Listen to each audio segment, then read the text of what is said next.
They say love is blind, but my love, it had eyes, and those eyes showed me the difference between our worlds. Mine of silk and skyscrapers, his of hard work and simple smiles. My family, they would never understand. They saw an abyss. I saw a bridge. And with every step we took toward each other, the world seemed to oppose us. But what they didn't know is that our love wasn't an easy choice. It was the only choice. I am Yumi. And, at 35, my life is a canvas painted with the perfection my family has always demanded. I am the director of Choi Cosmetics, a company my father built from scratch and which I now help to run. To be honest, my life is predictable. I wake up at 6 a.m., do my workout routine, have coffee with my parents at the mansion in Gangnam, and go to the office in my luxury car. Every step is calculated, every move is an obligation. My hair, always long and impeccable. My face, a mask of professional serenity. I am the personification of the success that everyone expects from a well-bred Korean woman. But inside, there is a gap, a silent loneliness that not even luxury can fill. My encounter with Jung was one of those coincidences that seem like traps of fate. I was on one of the few unscheduled outings of my routine, an inspection visit to an organic food fair, something my marketing department suggested for a new product line. The place was a labyrinth of wooden stalls and sweating people. And in the middle of it all, a tteokbokki stall stood out. The line was huge, and the smell was intoxicating, but my focus was on the person behind the counter. He was tall, with strong arms and a white t-shirt stained with sauce. His hair was messy and sweat was dripping down his forehead, but his eyes,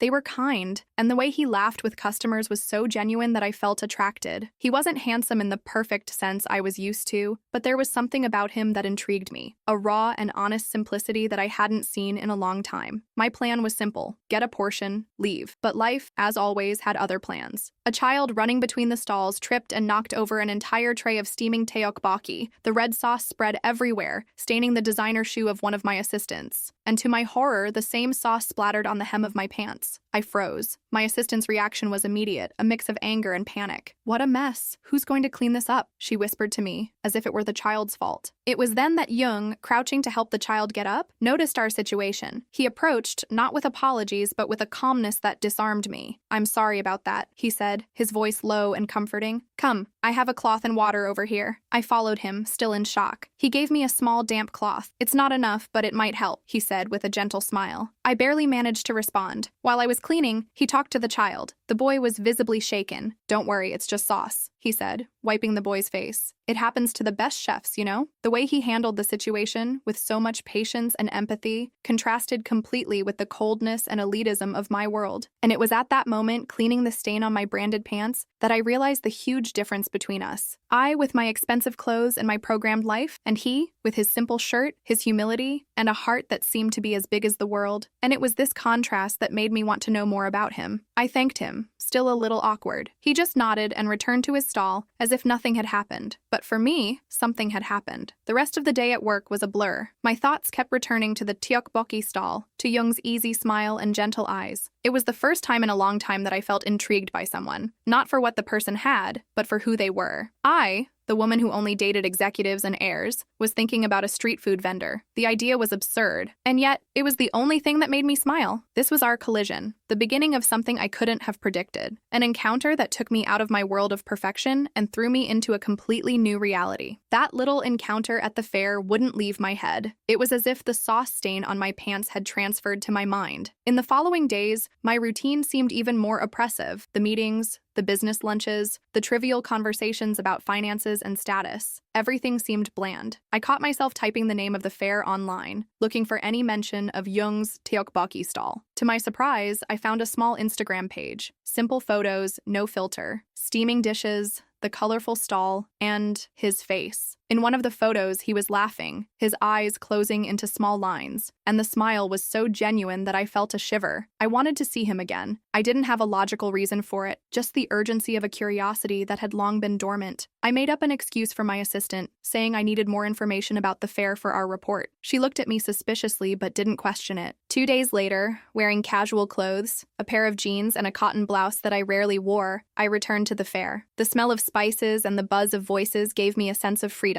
And there he was, exactly as I remembered him, Jung. He was serving a bowl of odeng to an old lady. His movements were precise and efficient. When he saw me, the smile disappeared for a second, and his eyes widened slightly. as if he was surprised. "Hello," he said, a little awkwardly. "I didn't expect to see you here again." I felt embarrassed but forced a smile. I came to do some field research," I lied, the lie sounding pathetic even to me. He just nodded without questioning. "Want to try the tteokbokki?" he asked. "It's our best seller." I nodded, and he served me a generous portion. While I ate, he continued to serve customers, always with the same calmness and friendliness. I noticed that he talked to everyone, from children to the elderly, as if they were old friends, and everyone responded with the same reverence and affection. He didn't just sell food, he sold an experience. He sold connection. After finishing, I approached the counter. "Thank you, it was delicious," I said. He smiled. "I'm glad you liked it." And then, the conversation began to flow. I asked about the stall, and he told me it was a family business, but that he was trying to modernize and expand, selling online and at bigger fairs. He spoke with a passion that I only saw in directors of large companies talking about profits. He told me that he lived in a small apartment in a more popular area of Seoul, with his grandmother, who helped him prepare the sauces. He had an art degree but gave up the career to dedicate himself to the food stall. His story was so different from mine that it seems like a movie script. I, who had lived to please my parents and follow the company's path, was fascinated by the story of a man who followed his own passion. I noticed that the sun was setting and the fair was starting to empty. I knew I should leave, but I didn't want to. Jung seemed to feel the same. He offered me a cold bottle of water. "It's hot, isn't it?" he said, handing me the bottle. "You get used to it." I felt a warmth invade my chest. I thanked him and started to walk away, but stopped and turned around.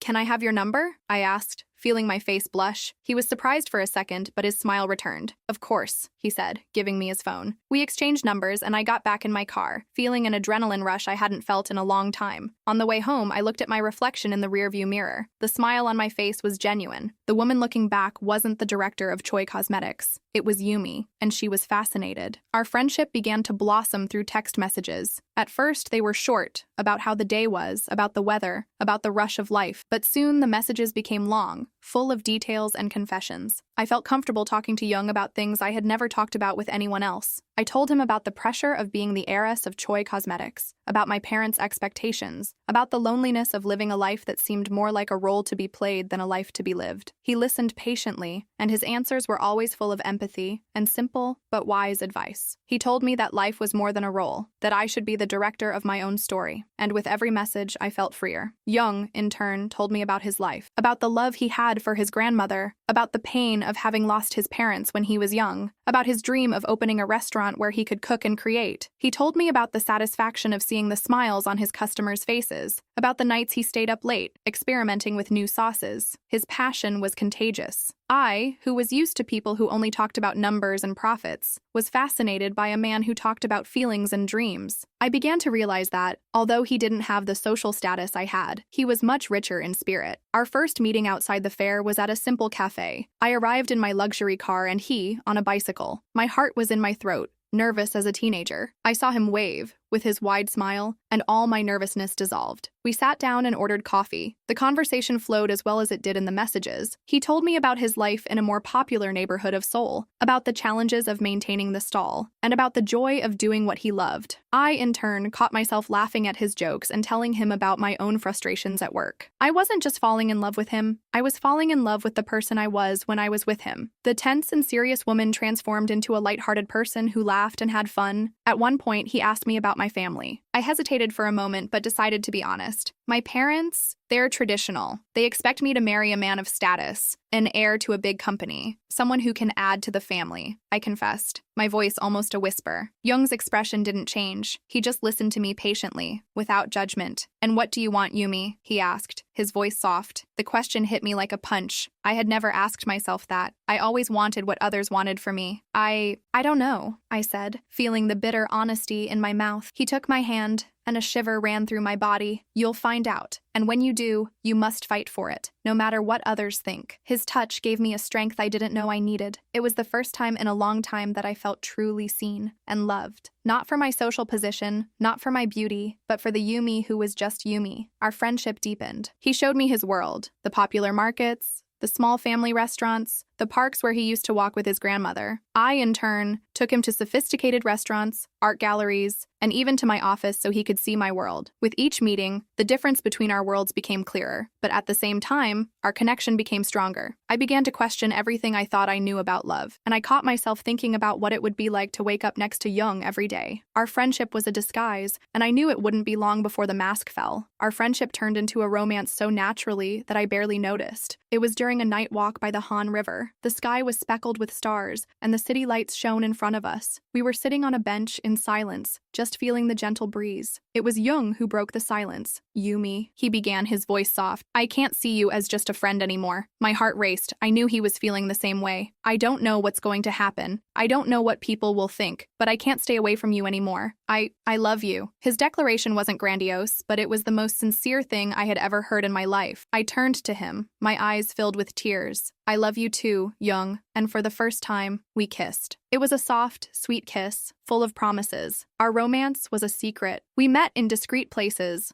away from the curious eyes of my family and my coworkers. But little by little, I started to feel suffocated. I wanted to show Jung to the world. I wanted to scream to everyone that I loved him, but fear paralyzed me. I knew my family would never approve. My mother, with her constant concern for the family's image, my father, with his unwavering focus on business, and my brothers, who always saw me as the perfect daughter who would make the perfect marriage. The first big obstacle came from an unexpected source: my ex-boyfriend, Jae-ho. He was the heir to a large technology company, and the person my parents considered the ideal candidate for me. He called me saying he wanted to get back together. I was honest and said I was with someone else. He, in his arrogance, laughed. "You? With someone else? Yumi, please, don't joke. You know we're destined to be together." The conversation made me sick. I realized how far away I was from that world, and how much I didn't want to go back. The conversation with Jae-ho gave me the strength I needed. I didn't want to hide anymore. I wanted to live my love, and not the love that others expected of me. That night, I called Jung. "I want to introduce you to my family," I said, my voice trembling. He was silent for a moment. I knew my proposal was a huge step. It was the officialization of our romance and the opening to my family's judgments and criticisms. But I didn't care. "Are you sure, Yumi?" he asked, his voice full of concern. "Yes," I said, my voice firmer now. "I'm sure. I want you to be part of my life, and I don't want to hide anymore." The silence that followed was full of meaning. "All right," he said, his voice soft and comforting. "If that's what you want, I'll be with you." I felt a huge relief. From that moment on, our love was no longer a secret, and the real challenges were about to begin. The dinner to introduce Jung to my family was a predictable disaster. The dinner table, always impeccable, looked like a battlefield. My parents and my brothers were sitting, the expression on their faces a mixture of curiosity and judgment. Jung, dressed in a suit that seemed a little too big for him, was visibly nervous. I tried to break the ice. "Dad, Mom, brothers, this is Jung. Jung, this is my family." The introductions were dry and emotionless. My father, always the most direct, began the interrogation. "So, Jung, what do you do for a living?" he asked, his voice low. Jung, with his usual sincerity, replied, "I have a tteokbokki stall at the organic food fair." The answer was met with an awkward silence. My mother, always the most subtle, tried to soften the situation. "Oh, how interesting. And do you have plans for the future? To expand, maybe?" she asked, her voice full of condescension. Jung, unfazed, replied, "My dream is to open a restaurant, a place for people to feel at home." His answer, which to me sounded so beautiful, seemed bizarre to my family. My older brother Sejin broke the silence. "Yumi, you're not serious. What is this? An experiment? You know our family can't be associated with this." The word "this" hit me like a slap. I stood up, feeling my face flush with anger. "Don't talk about him like that, Sejin. He's the man I love." My father also stood up. "Yumi, sit down. Don't be childish. You are the director of Choi Cosmetics. You can't marry a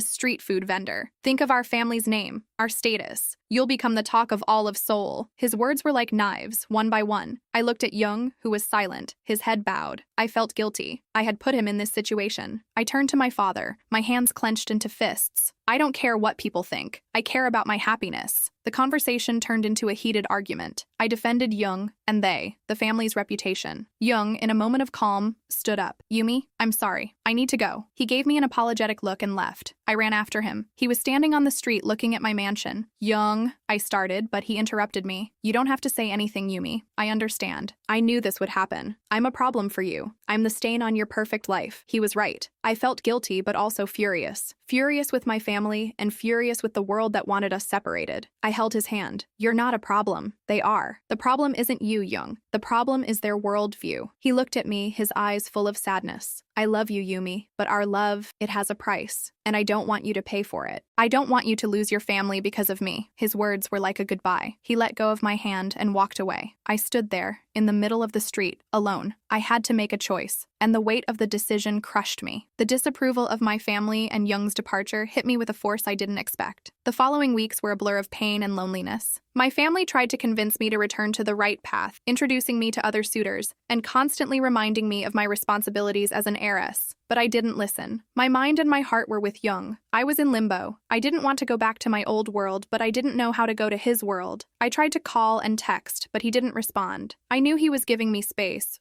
or maybe protecting me, but his absence was a void that nothing could fill. I started to feel suffocated in my own work. The meetings seemed irrelevant, the products bland. I felt like a hypocrite, selling the idea of beauty and well-being when I was feeling like the most miserable person in the world. I started to question everything: my work, my life, the values that were imposed on me. And in a moment of desperation, I decided to do something impulsive, something the old Yumi would never do. I left the office in the middle of the day and went to the organic food fair. His stall wasn't there. My heart tightened. I went to the neighboring stall and asked about him. The owner told me that Jung hadn't been to the fairs for a while. He was focused on opening a restaurant in a more popular area. I felt like a fool. How could I have forgotten his dream? I went back to my car, feeling more lost than ever. But then, my mind started to work. I remembered the conversations we had had about Jung's difficulties in getting financing for his restaurant. I, with all my power and influence, could help him. Not as the director of Choi Cosmetics, but as Yumi, the woman who loved him. I knew he wouldn't accept the money easily, but I could use my contacts. I could help him find a place, get the documents, negotiate with suppliers. My experience in the business world could be a bridge, not an abyss. I returned to my office, but with a different energy. I was no longer working for my family. I was working for myself and for our future. I started to secretly meet with lawyers and consultants, looking for ways to help Jung without him knowing. I was determined to prove to my family and to myself that love had no price, and that my work,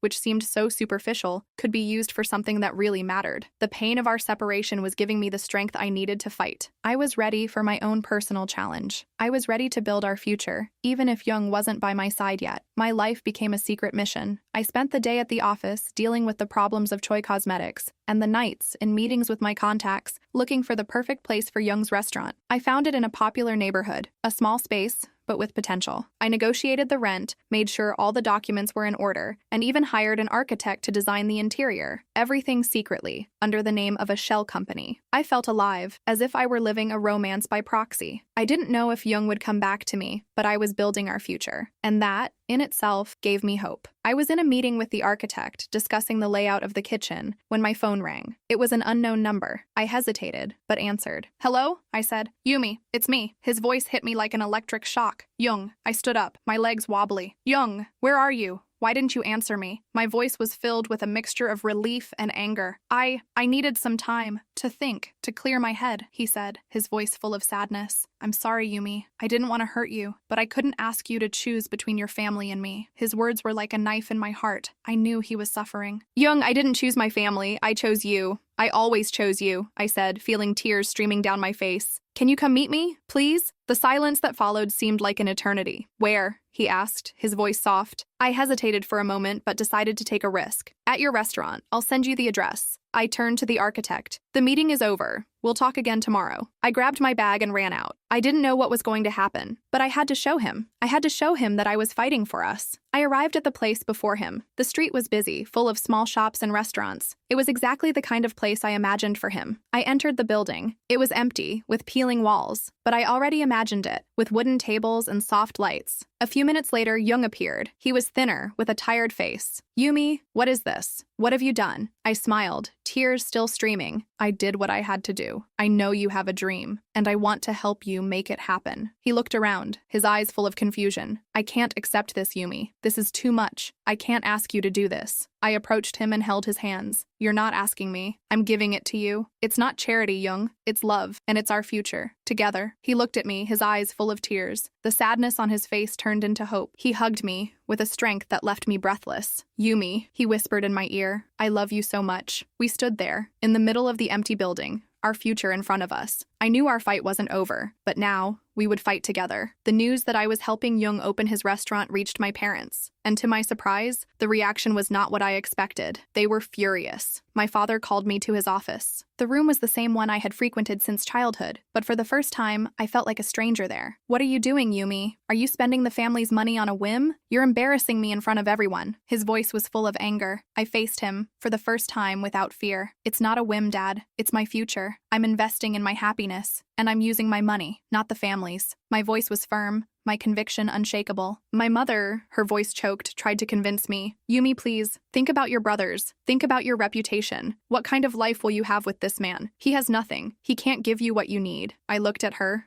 my heart broken. What do I need? I need love, Mom, and happiness, and that he gives me in abundance. I don't need more money. I need someone who sees me as I am and loves me for it. Jung's words, about my life being more than a role, echoed in my mind. I was living my own story now. Our discussion continued for hours. They tried to convince me, to persuade me, to threaten me, but I didn't give in. I was determined to stay with Jung, and in a moment of desperation, I told them the truth. I know you don't understand. I know your world is different, but I'm no longer the girl you raised. I'm a woman, and I love Jung, and I'm going to be with him, with or without your approval. And if you can't accept that, then I don't know what's going to happen to our relationship. My declaration was final. I left the office, leaving them in silence. It was the most difficult moment of my life, but it was also the most liberating. I went to the restaurant. Jung was there, in the middle of the mess, with the renovation plans in his hand. What's wrong? You're pale, he said, his voice full of concern. I couldn't hold back. I told him everything. About the argument, about my declaration. He listened patiently, his eyes full of empathy. Yumi, I'm so sorry, he whispered, hugging me. I never wanted you to go through this. I pulled away, looked into his eyes, and held his hands. I don't regret it, Jung. I don't regret anything. I love you, and I'm willing to fight the world to be with you. I'm no longer the heiress of Choi Cosmetics. I'm the woman who loves you, and the only thing I want is to build our future, side by side. My declaration wasn't grandiose, but it was the truest thing I had ever said. He looked at me, his eyes full of tears. Yumi, he whispered, and he kissed me. A kiss full of relief, passion, and promises. A kiss that sealed our future. My decision to be with Jung made my relationship with my family tense. They called me, but the conversations were short and full of silent accusations. But I didn't care. I was living a dream. Jung and I spent hours in our future restaurant, cleaning, painting, decorating. I, the director of a cosmetics company, had my hands dirty with paint and my soul full of happiness. He taught me about the kitchen, about the passion in every dish, about the importance of every detail. I, in turn, helped him with management, marketing, and negotiation. We were a team, and our love was our fuel. One day, I was at the office when my secretary told me I had a visitor. It was my mother. She was there, sitting in one of the chairs, her hands clasped in her lap. Her face, always impeccable, was visibly distressed. I sat in front of her, my heart in my throat. Yumi, she began, her voice trembling. I came to see you. Your father and I, we can't understand, but we want to understand. My mother, the woman who had always treated me like a doll, was vulnerable. I took her hand. Mom, I love Jung, and he loves me, and I'm happy. I'm truly happy. Can you see that? She nodded, tears streaming down her face. I see, and I don't want to lose you. You're my daughter. Our conversation was long and emotional. I told her about my loneliness, about the pressure, about my happiness with Jung. She listened without interrupting. In the end, she hugged me, for the first time in a long time. Yumi, I can't say your father will accept it, but I want to see the restaurant, and I want to meet Jung again. Her acceptance was the greatest gift I could have received. It was a partial acceptance, it's true, but it was a beginning. My mother, the person who pressured me the most, was giving me a chance. And I knew that, in time, my father and my brothers would also give in. Our happiness was our most powerful weapon. The day of the restaurant's inauguration was magical. The place was full of Jung's friends, neighbors, people he met at the fair, and to my surprise, my mother appeared. She was there, sitting at a table, with a shy smile on her face. Jung greeted her with the reverence he had for elders, and treated her with the same affection he treated all his customers. My mother, for the first time, seemed relaxed. She talked to Jung about the food, about his dream, and I saw the acceptance in her eyes. Our love was winning. Jung's life and mine became completely intertwined. The restaurant became a success, thanks to Jung's passion and my help. Our lives, which were once so different, became one. He taught me to appreciate the simple things in life, the beauty of a smile, the joy of a meal made with love. I helped him grow, to expand his dream, and to see his potential. Our love became an inspiration for many. Our story, which began with disapproval, became an example that love can overcome any social barrier. My family, little by little, came closer. My father, who initially opposed, became a regular customer of the restaurant, and my mother, a friend of Jung. My brothers, who at first mocked me, came to admire our courage and our love. My life was no longer a role to be played. It was a story to be lived. I was no longer the director of Choi Cosmetics. I was Yumi, and my greatest happiness was to live my life beside the man who saw me for who I truly was. One day, we were sitting in our restaurant after a day of work. The lights were soft and the music low. He looked at me with the same smile that won me over at the fair. "Yumi," he said, taking my hand, "I love you, and I want to spend the rest of my life with you." He took a small box out of his pocket. It wasn't an expensive ring, but it was the most precious thing in the world. It was a silver ring with a small sculpted flower. I made it with the help of a friend. It represents the cherry blossom, which blooms even in winter, just like our love. I couldn't hold back the tears. Yes, Jung. 1,000 times, yes. Our wedding was simple, in our restaurant, with our friends and our family. Our life together was proof that true love has no price, no status,